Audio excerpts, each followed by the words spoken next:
जब तक चरणजीत को कनेक्ट करेंगे हम तुलसी का रुख कर लेते हैं। तुलसी, क्या हालात हैं कुल्लू में ग्राउंड पर? क्योंकि हम देख रहे हैं कि कई जगहों से नेशनल हाईवेज बह गए हैं, लोगों के पास ऑप्शंस क्या हैं कम्यूटिंग के, और जो वहां के लोकलाइट्स हैं वो किस तरीके से परेशानी से दो चार हो रहे हैं?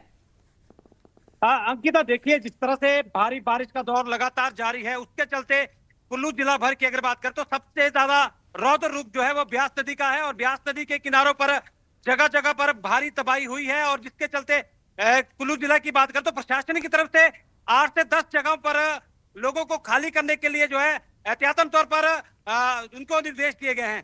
इस वक्त की अगर बात करें तो कुल्लू जिला में लगातार भारी बारिश के चलते ब्यास नदी जो है पूरे रौद्र रूप में है। और कुल्लू जिला में अगर बात करें तो ब्यास नदी की तस्वीरें मैं आपको दिखाना चाहूंगा। आप देखते हैं कि ब्यास नदी की जो है पूरी तरह से लगातार जो है उफान पर बह रही है, और लगातार पानी की जो मात्रा है वो बढ़ रही है। आप देखते हैं कि ये जो अखाड़ा बाजार के रिहायशी इलाके हैं, वहां पर जो ये पार्किंग बनी है, पार्किंग के अंदर भी पानी जो है वो ब्यास नदी के पानी के जो छींटे हैं वो गिर रहे हैं, और लगातार पानी बढ़ रहा है, और जिसके चलते जगह जगह पर भारी तबाही जो है वो इस ब्यास नदी के किनारों पर हुई है।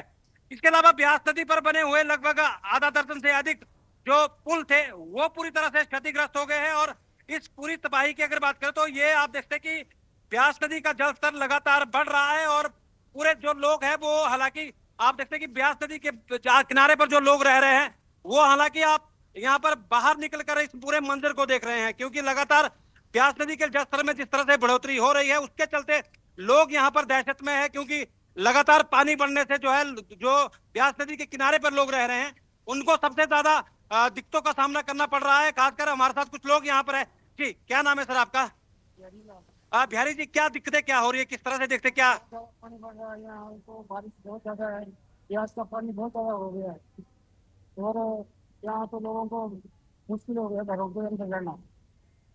क्या लग रहा है ये पानी लगातार बढ़ रहा है जिससे यहाँ के लोगों को दिक्कतें हो रही है? क्या लगना है, यहाँ तो बहुत ही बुरे हाल है, बहुत ही बुरे हाल है। अगर ऐसा ही चलता रहा तो कुछ भी हो सकता है।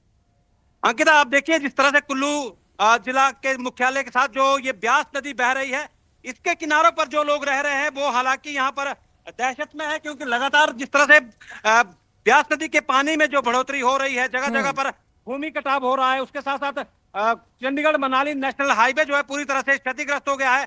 ग्रामीण क्षेत्रों में जगह जगह पर भूस्खलन की घटनाएं हो रही है, लैंडस्लाइड हो रहा है, और अब लगातार जिस तरह से ये पानी बढ़ रहा है उससे जो है कुल्लू, आप बहुत ज्यादा नदी के किनारे जाने की कोशिश ना करें, सैलाब दूर से भी हमें देखने को मिलेगा। आप कोशिश करें कि आप सेफ रहें।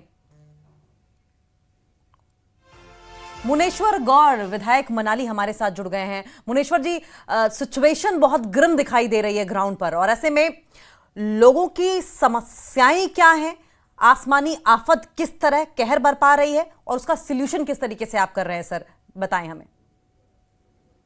देखिए, पिछले 2 दिनों से लगातार बारिश हो रही है, जिस कारण पिछले कल से कुछ रिहायशी क्षेत्रों में भी ब्यास का पानी गया है और कुछ बिल्डिंग्स को नुकसान हुआ है।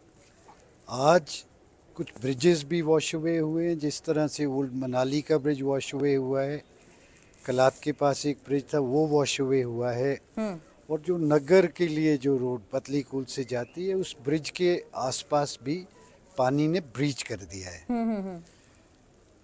थोड़ा थोड़ा क्षेत्र में जो पानी की सप्लाई की स्कीम्स थी वो टूटी हैं। उसी कड़ी में बिजली के पोल ध्वस्त हुए हैं, उस करके इलेक्ट्रिसिटी की सप्लाई भी बंद हुई है। जैसे ही मौसम खुलेगा, माननीय मुख्यमंत्री जी ने सभी अधिकारियों को निर्देश दे दिए हैं कि जल्द से जल्द रेस्टोरेशन का काम शुरू हो। मैं भी विधानसभा का सत्र चला था इसलिए शिमला आया हुआ था, परंतु जैसे ही ये न्यूज़ मिली अभी हम अपने क्षेत्र की तरफ रुख कर रहे हैं, और वहाँ जाके अपने सामने जो रेस्टोरेशन का काम होगा वो हम शुरू करने वाले हैं। भुवनेश्वर जी, जैसा कि आपने बताया कि इलेक्ट्रिसिटी को रिस्टोर करना है जैसे ही मौसम बहाल होता है, लेकिन जब तक ये परसिस्ट कर रही है सिचुएशन सर, ऐसे में पीने का पानी हो या खाने के लिए सामान हो या जो भी उचित चीज़ें हैं रोज़मर्रा की जैसे दवाइयाँ, ये कैसे लोगों तक मुहैया करवाई जा रही हैं, या फिलहाल के लिए सिचुएशन भगवान भरोसे छोड़ दी गई है सर?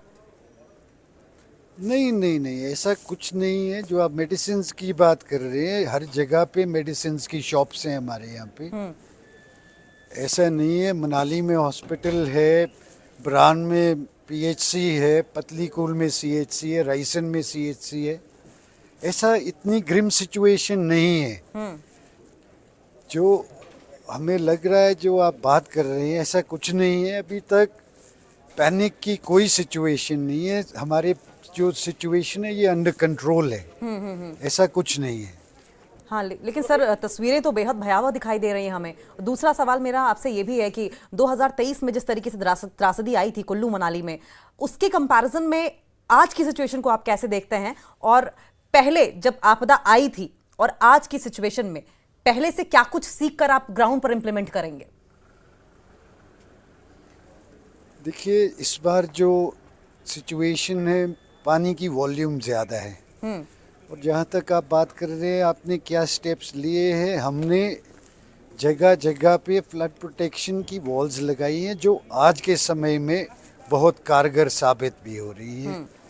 जो रिहायशी इलाके हमारे नदी के साथ थे, आज वो लोग उतने डरे हुए नहीं में सहमे हुए हैं, क्योंकि ये जो वॉल्स हैं इन्होंने फ्लड प्रोटेक्शन का अच्छा कार्य किया है।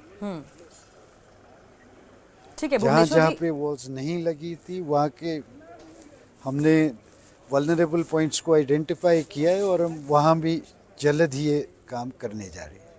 ठीक है भुवनेश्वर जी, ये तो बहुत अच्छी बात आपने बताई कि पिछले बार की आपदा से सीखते हुए आपके पास रिटेनिंग वॉल्स बनाई गई हैं। लेकिन सर, इस वक्त पैनिक की सिचुएशन है। जब इस तरह की तस्वीरें सामने आती हैं, कहीं बादल फट जाता है, सड़कें पूरी तरीके से बही जा रही हैं, घरों से बाहर लोग नहीं निकल पा रहे हैं, लेकिन जो भी लोग इस वक्त आपको देख पा रहे हैं, आप उनसे क्या अपील करना चाहेंगे सर? मेरे सभी से यही अपील रहेगी कि अनावश्यक तौर पे घर से बाहर ना निकलें, सुरक्षित स्थानों पे रहें। ये जो फोरकास्ट है ये आज तक ही है। मुझे लग रहा है कल से वेदर भी क्लियर हो जाएगा और जो लोग हमारे फंसे हुए हैं या जिस तरह से अगर कहीं लैंडलॉक्ड हैं, तो हम रेस्टोरेशन का काम कल से ही शुरू कर देंगे। इसलिए पैनिक की सिचुएशन कोई नहीं है। ठीक है भुवनेश्वर जी, बहुत बहुत शुक्रिया आपका। हम उम्मीद करते हैं जिस तरीके से आप कह रहे हैं कि आप प्रॉम्प्ट एक्शन लेते हुए जल्द से जल्द रिस्टोरेशन का काम शुरू करेंगे जिससे कि लोगों को राहत मिले, इस बात की उम्मीद के साथ साथ बहुत बहुत शुक्रिया आपका न्यूज़ 18 के साथ बातचीत करने के लिए। और तस्वीरें आप देख ही रहे हैं किस तरीके से भयावह स्थिति पूरे हिमाचल भर में है। और आप ये भी देखें कि इस आपदा के बीच में, जैसा कि भुवनेश्वर जी बता रहे थे, कि पैनिक की सिचुएशन नहीं है, उतनी बुरी स्थिति नहीं है। और जैसे ही मौसम